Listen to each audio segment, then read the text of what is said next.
Greetings, fellow villagers of Yodaville. Rhadamant here. Thank you for tuning in to Foundation, Episode 2, Lord of the Land. In order to get a warehouse, we need to go to the Books tab, and then in Common Path, there will be other paths, but in Common Path, there is Warehouse. We'll unlock Warehouse, used for storing and trading resources. And if we click that, we have to pay the 25 gold. And now, I can lay out a warehouse. So I want to lay out a warehouse maybe here. I know it's kind of blocking the desire path, but that's fine. And this warehouse is going to be for wood and planks. So we'll get that going. And the reason I needed the sawmill first is the warehouse itself requires 15 planks to be able to build, so there's no point in trying to put a warehouse down of prior. And this warehouse, I might as well name. This will be Wood and Planks Warehouse. Confirm and save.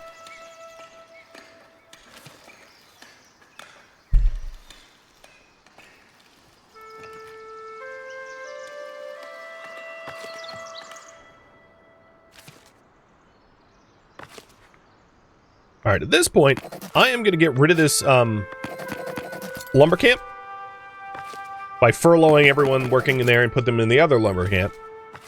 Eventually, what will happen once I have a hauler working in this warehouse, they will pull the wood from this lumber camp, put it over here.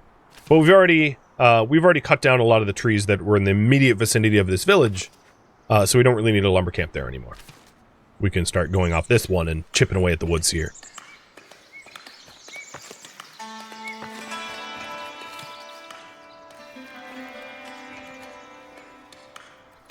Awesome. And here is the house for the last two immigrants. Ooh. So the other thing is we now have a desire path for immigration. You can see the immigrants coming in and walking to our village center, which they will convene to in order to ask for, villager status.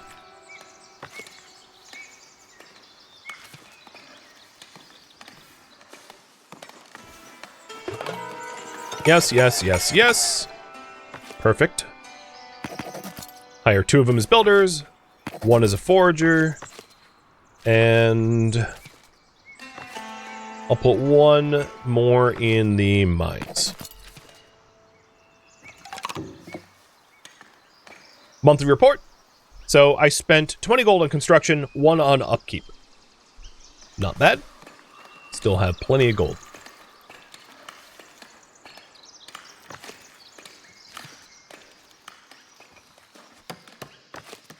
Oh, interesting.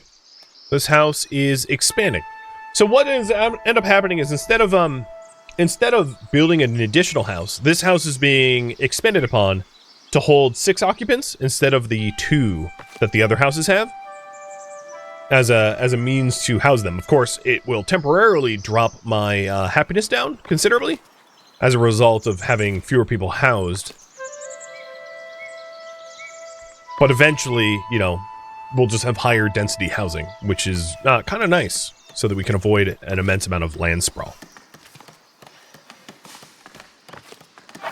Now that the wood and planks warehouse is built, I am going to assign planks, wood, and tools. Tools is something that we can't manufacture for a while, but I might as well store them here. And then let's fire one of the miners, Diego, and put him as a transporter. And then once at least 20 planks gets transported into the wooden planks warehouse, which I will rename again, wood planks and tools warehouse. And the reason I'm doing this is eventually you end up getting a lot of warehouses. And then when you go to the buildings tab, it's really nice to specifically know which ones are which and what they do and why. At a quick glance. But we got that built. So now it wants me to plan for the trade route. So unlock a trade route by selling 20 planks up front to them to allow for trade. So we're just trying to amass 20 planks in the in that warehouse.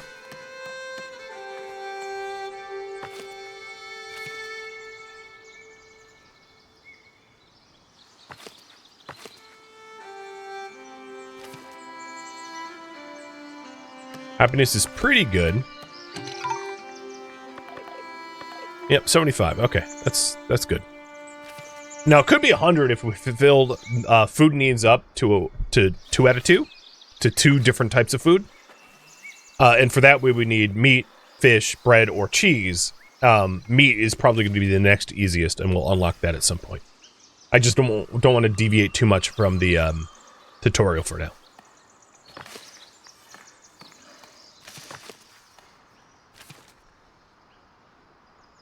And here come some more immigrants.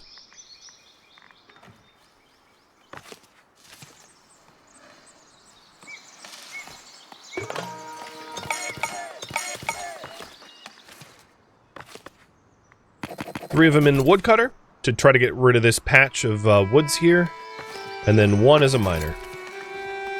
Raw construction resources are very, very handy. Now, the thing about the stone camp, however, is that they do not have room to put their materials any further. It's full. So I am going to build a warehouse right here and designate it for stone. So I guess the miners can just have a break for now. I could have added it to this wood, planks, and tools warehouse. I just chose not to. Because eventually I'll have stoneworks here and wood stuff here, and having it like clustered together in logical units makes a lot of sense in the long run for city design. So yeah, here we are, the larger house for more occupants, and as you can see, it developed sort of organically. It blocked the desire path again, which is why I don't bother trying to like constantly adjust it, because you know, it's gonna change often. But this one has a little, like, chicken coop and some tables and whatnot. Alright, so this warehouse is all set. I am going to assign stone, stone, stone, stone. For now. Actually, I'm gonna leave the last one open. So we'll only use 3/4 of it. And putting a transporter in there.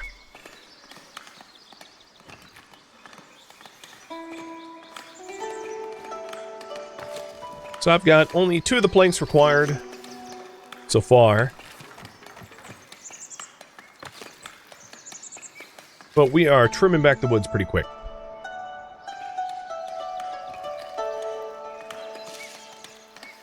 Does the price per plot scale in price? Yes. As you add more territories, it becomes sort of exponentially more expensive. So you can't just like gobble up a bunch of territory, because the maintenance costs for that will scale as well. It's not just upfront costs, it's also the monthly gold costs. So at the moment, I make 0 gold per month. So if I was to try to buy all the territory that I could with my current gold, I would be bankrupt in short order without levying taxes or other methods to raise funds, like taxing windmills, etc., trade, etc., etc. Yep, here's another batch of immigrants.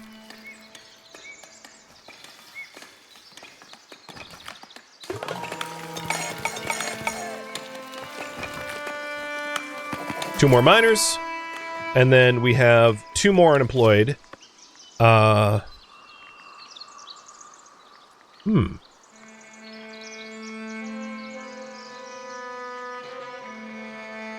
think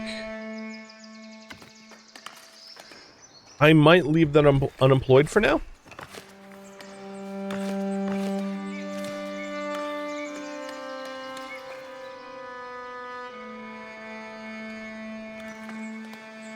As we will have additional work opening up soon.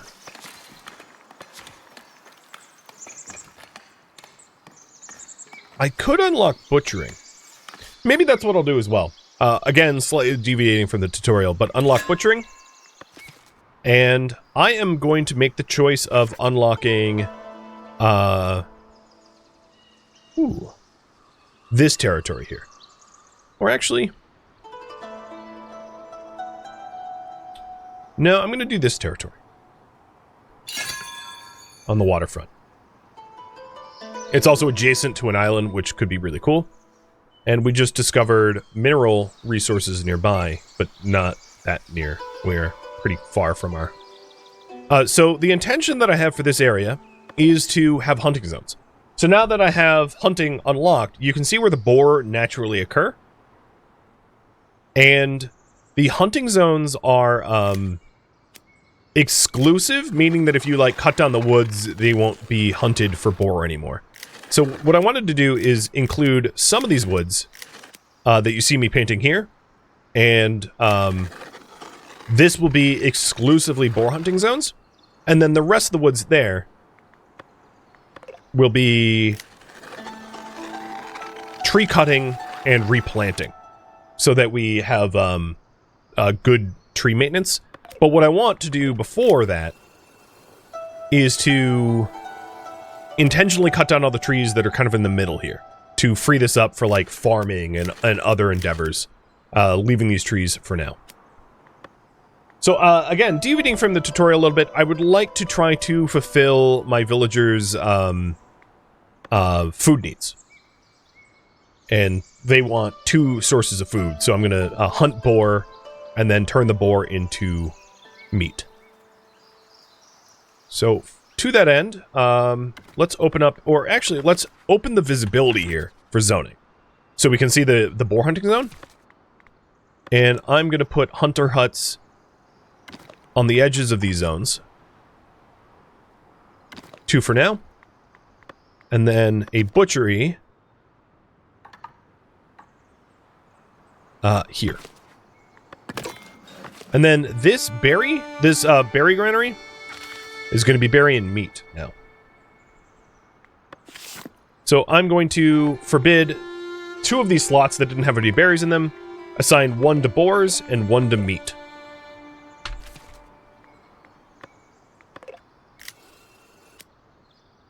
Cool.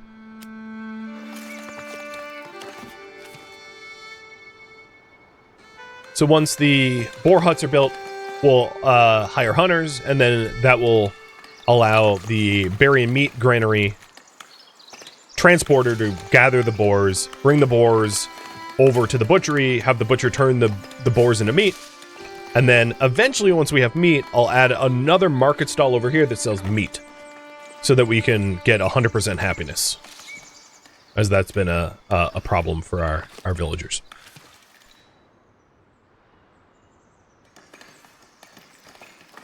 How many planks do I have in storage? I have 30. Oh, perfect. So I have enough for the trade. So I have 3. Go to Northbury and unlock the trade route. So the trade routes will have certain things that you can buy and sell from them. So for instance, I can sell excess berries or excess planks to Northbury. In order to upgrade a trade route, improving a trade route will allow you to trade larger quantities of a resource. You can upgrade a trade route once you buy and sell enough resources from a specific village in a single month. So in this case, I would need to buy 20 and sell 50 in order to upgrade the trade route from level 1 to level 2 with Northbury. Now, in order to actually do the trade, click up here on the resources, and we can say something like this. If I have more than, let's say, 150 berries, we sell all above the 150 mark. I can do the same with, let's say, planks. Oops, accidentally I just sold all my planks because I hadn't entered a value here, but that's fine. We just got some free gold. That's not a problem. So in the future, I want to hold on to, let's say, 80 planks. And if we go above 80, we sell the rest. I actually didn't sell any. So what ends up happening is a merchant will come and hop from granary and warehouse to granary and warehouse, buying and selling what I demand. And the other thing I wanted to do here is buy tools. So I'm going to buy tools until I have 25. Tools is something that I cannot manufacture, but a ton of my buildings require tools, so it's really smart to buy tools early on. Otherwise, you'll be completely bottlenecked with no way of going forward.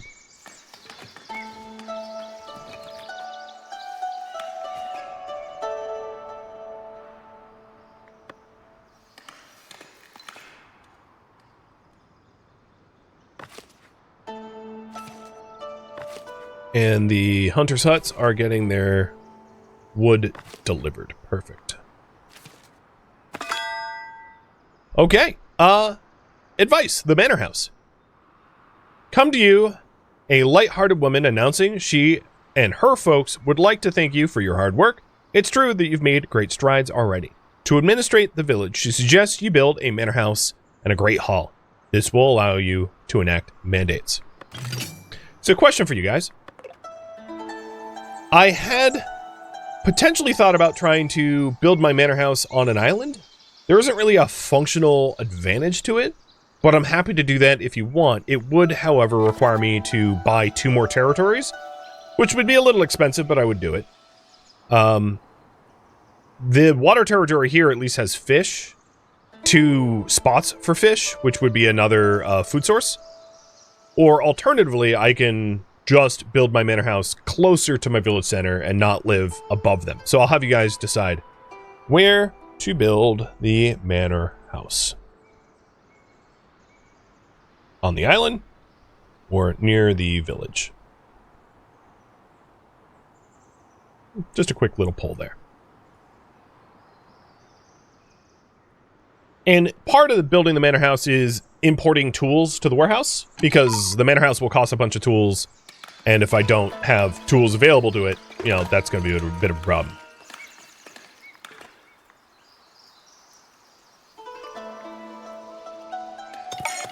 Two new villagers wants to join. I'll admit them.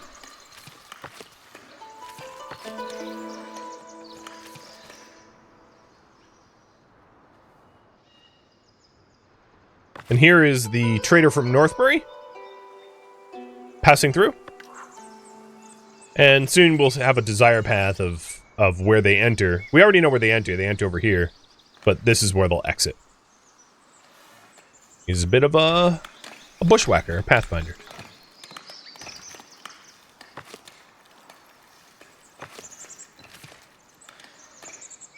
Now, at the moment, I have enough people for all the jobs that I have potentially going to roll out with. The butcher, the hunters, and the meat marketer. So I'm going to maybe not allow new immigrants for a little bit. And you guys want me to build on the island? Okay. Now, the only concern I have is maybe it's cost prohibitive. It will, in fact, be a little cost prohibitive at the moment because I can buy this water, but then I won't have enough gold for the island.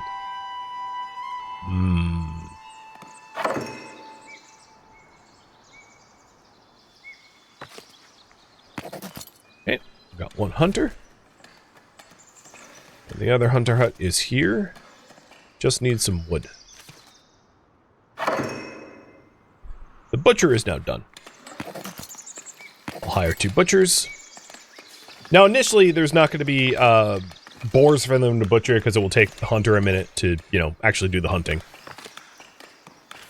And actually, I only need I'll need 1 more immigrant for the meat merchant.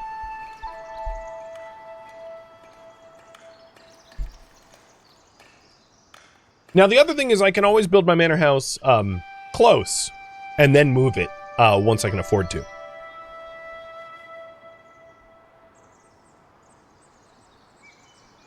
So how's that for a quick poll? Should I build a temporary manor house?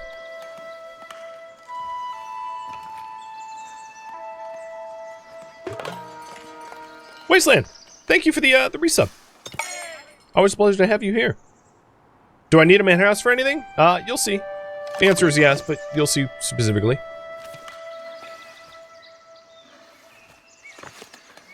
Here we go. We're starting to butcher meat. Perfect. So then the other thing I can do here is this market.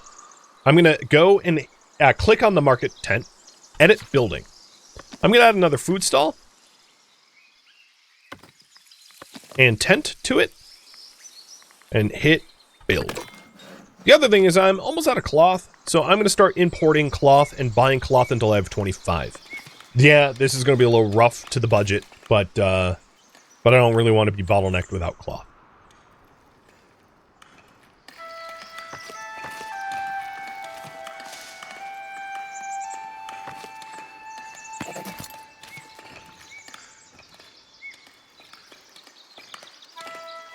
All right, you guys think I should build a temporary manor house? Got it. So as soon as I set up the meat trade, I'll do the manor house.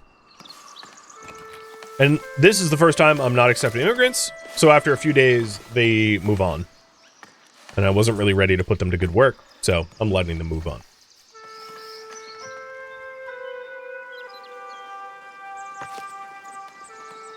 So what's interesting about this is, in this mechanic, we can have multiple buildings bound to an area. So this is a case where we have a market with multiple market stalls. And I can have pretty much as many market stalls as I want, but they do have to be near the initial market marker. So as you can see, I can't build out here, but I can build like there. So the game allows you to designate like a kind of a loose area, which is also how the manor house works, which you'll see here in a moment.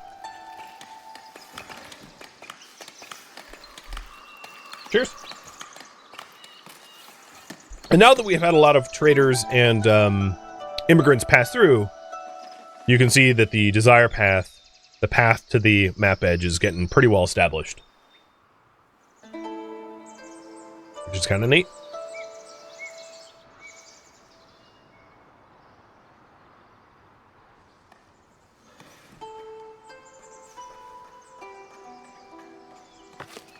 Okay, we have 20 meat in storage here. And this stall is just about done. There we go. So the stall is done. We can add a market tender. And then select meat as a resource to stock. The tent still needs to be built, which will increase capacity, but at least most of the work has been done. So, at this point, let's go ahead and build a manor house. So in the same way that you set up a market zone, the manor house is laid out much the same game mechanic, and I'm going to build a manor house maybe back here. Now, the manor house needs to have a great hall. So the first thing I want to do is build a sub-building of a great hall. And that will include a rustic hall.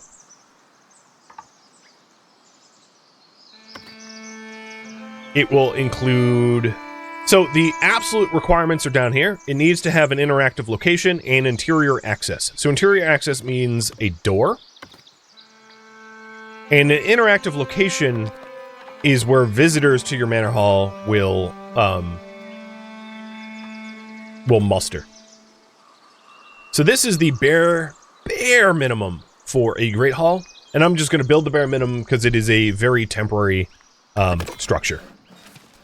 As you guys voted for that to be. So, very modest great hall. Just to fulfill the requirements.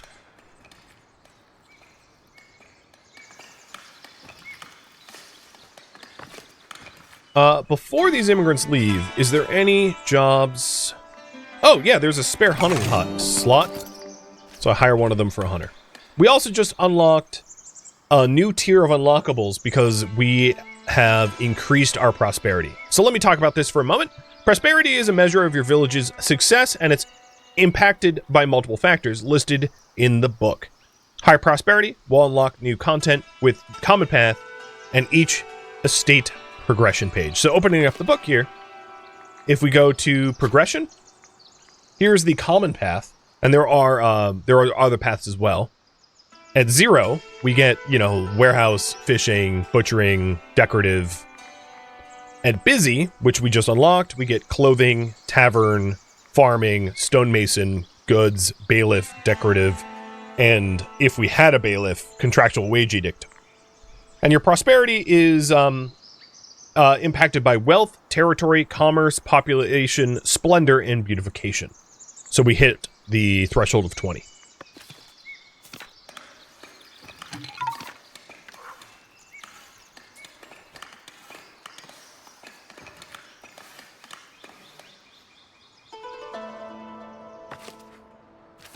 And any minute now, we should start to see meat being supplied here. Yep, it just got its first supply.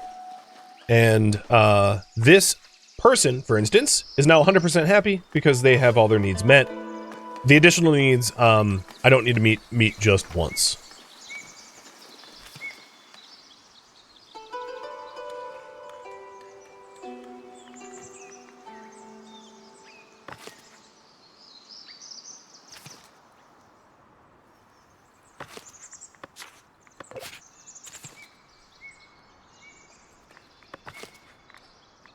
I'm also going to choose to unlock decorative and to build some decorations.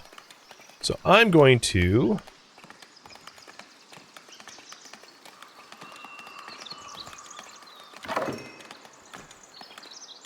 put some trees around the homes that sprung up here.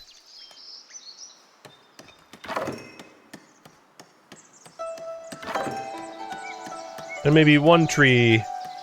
Oh, actually, let's build a bench outside the manor home.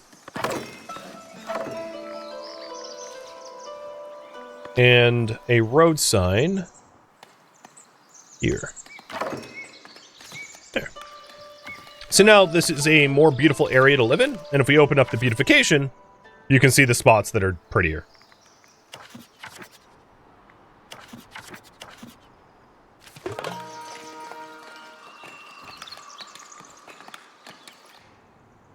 I don't really have meaningful work for any of the new immigrants to do, I don't think.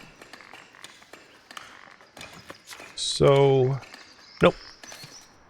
So I'm going to leave them there. But because happiness is closing in on 100% and employment is 100%, I'm going to have maximum immigration in a moment. So if I do have new industries that need to expand, I will obviously have people clamoring to move to the village and fulfill those needs.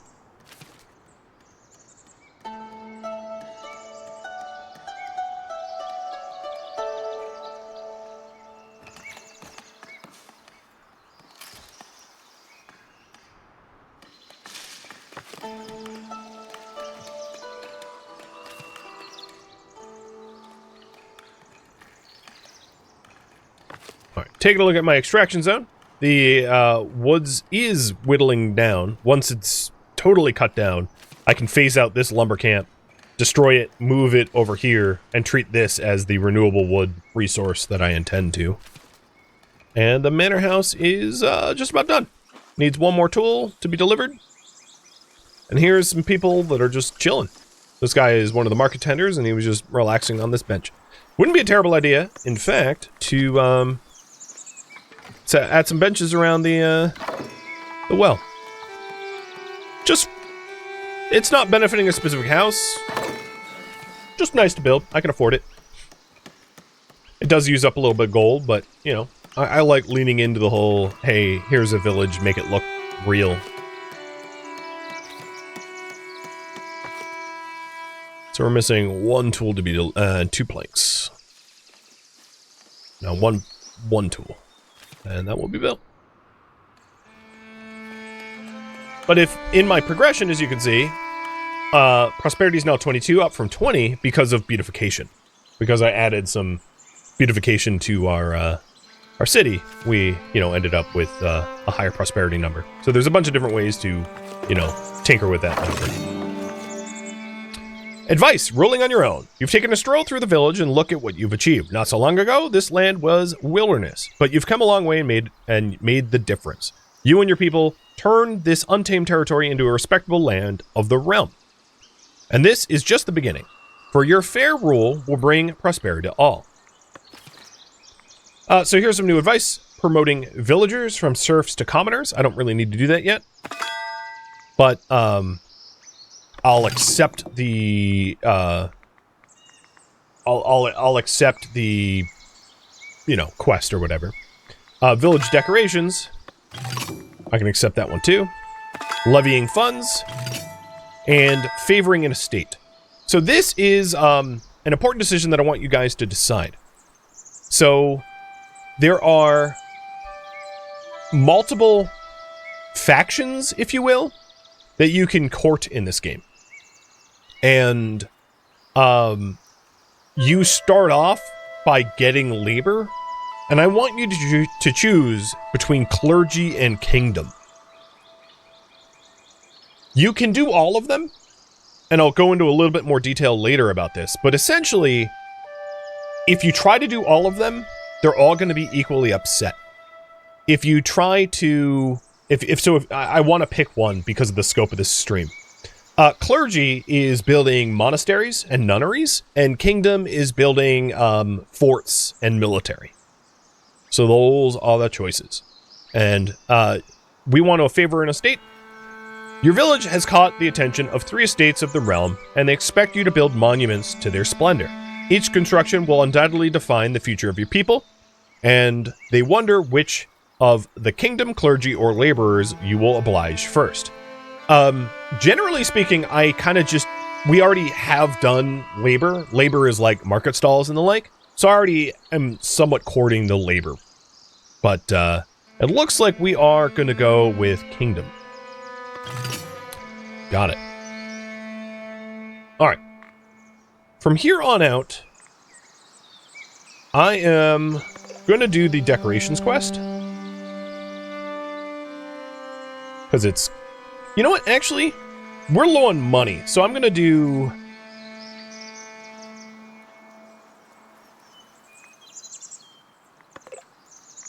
the raising funds.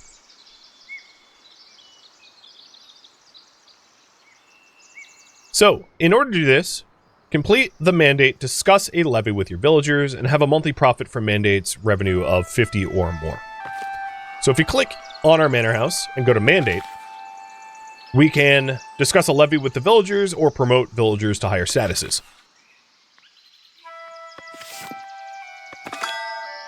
And I summoned the people to Great Hall to discuss potential levy. We only have 88 coin in our coffers. The villagers don't look too happy about giving away their hard-earned coins, but you know they will pay if they have to. It has to be done. So I just levied them for 90 coin.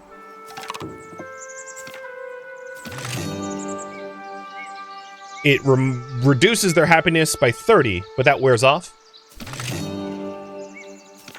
And it's not something that you should keep mandating every 7 days, because it will drive people away and very, very possibly have a mass exodus of people if you don't keep them happy. All right, next up, let's go ahead and add decorations. So I need a flower bed, a wooden bench, and a rope fence. That's pretty easy. Wooden bench, I'll put next to the road sign. Flower bed, I'll put across from the benches in the market. And rope fence, I'm going to put at my manor house. Done. Advice followed. I'm not quite ready to build a military fort. It's kind of an expensive endeavor. So I'm going to ignore these for now and just work on villager happiness. I think I'll have you guys decide specifically what to work towards. So let me lay out some options here. So in the progression path, I can work on common path. What to work on? So common path would be adding in clothing or tavern. Not that I have alcohol to give people for tavern, or wheat for flour, or, you know, something like that. So common path is what I'm going to be calling that.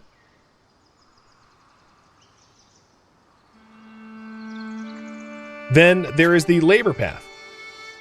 Labor path would be courting the Labor Party by raising... So there's a bunch of different ways to do this. One is building splendor. So building, like, fancy markets and fancy vendor or labor-specific decorations or hedges and the like to raise your splendor value. Another way is to do missions for them. So a labor mission might be like supplying wood to the labor union for influence. And with those two factors, you end up with a rating. And as your rating increases, you get more you get more unlocks. So the unlocks for like notable labor estate is a total prosperity of 30 and 5 labor rating, which is this. So the labor rating is a combination of factors of your splendor and the quests that you've been fulfilling. And why it's important to kind of choose specific estates is the more, if you do, you get a calculation of non-exclusivity penalties. So doing one estate, it's really easy to keep them happy because you're the only one you're trying to, they're the only estate you're trying to keep happy. Doing two and balancing them is okay. Trying for three, you get some pretty serious negatives where like they're going to be really, really, really unhappy. And it's possible to overcome that with like a lot of questing and a lot of splendor, but it's kind of outside the scope of this stream. Then there is the kingdom path. So let me write down labor here. And some of the later upgrades here is nicer taverns, taxing milled wheat or taxing flour, and then mandates like newcomers ignore happiness or labor and clergy mutual splendor negative impact is reduced if you're trying to balance labor and clergy, or labor building upkeeps are reduced. And then kingdom, because we're not doing clergy, you voted against it. Upgrading that is protection from taxation or tax halls or treasuries or cleaning duty for kingdom building reduction upkeep. And the kingdom allows you to train soldiers and to use soldiers and deploy them on sort of like missions. So I'll have you guys choose between common path, labor path, kingdom path, or my choice. My choice being like whatever I think is most urgent at the moment.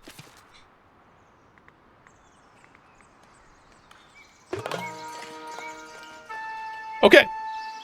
This is, if you remember me placing down the interaction arrow, right? Remember that little visitor location? The visitor will wait at the visitor location, and in this case, it is a courier. A message from the kingdom. Your kingdom recognizes your efforts in establishing your settlement and gifts me 100 coin.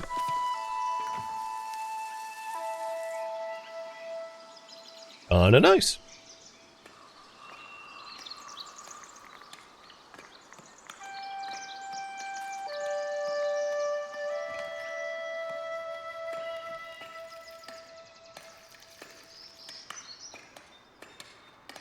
Now we are making a decent... we sold 46 berries and made a pretty tidy sum from trade, which is really nice.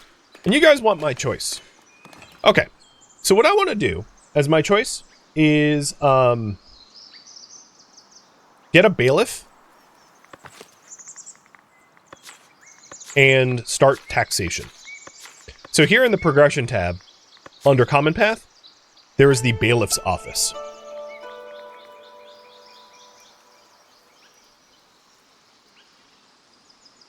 So what taxing is it allows you to regularly collect taxes rather than the levy mandate. The levy mandate comes with like a big penalty, whereas regular trickle of taxes hurt a lot less in terms of happiness. So the goal I've picked for myself is to tax them more gently, I guess. And to that end, you guys did want me to live on the island. So, I also need to try to earn some money to be able to buy the island. So the current priority right now is buy some of the island and then get a bailiff and start taxing. Thank you for tuning in to Foundation, which originally streamed live on Twitch January 29th. If you have any feedback or questions for me, let me know in the comments below. If you would like to catch a live stream of mine, Rhadamant.com has my stream schedule and countdown timers to upcoming streams.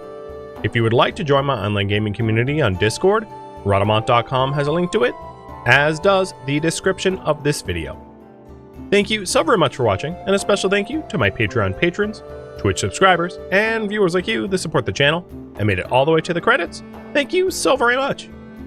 I hope to catch you in the next episode or an upcoming stream. Farewell, my fellow villagers.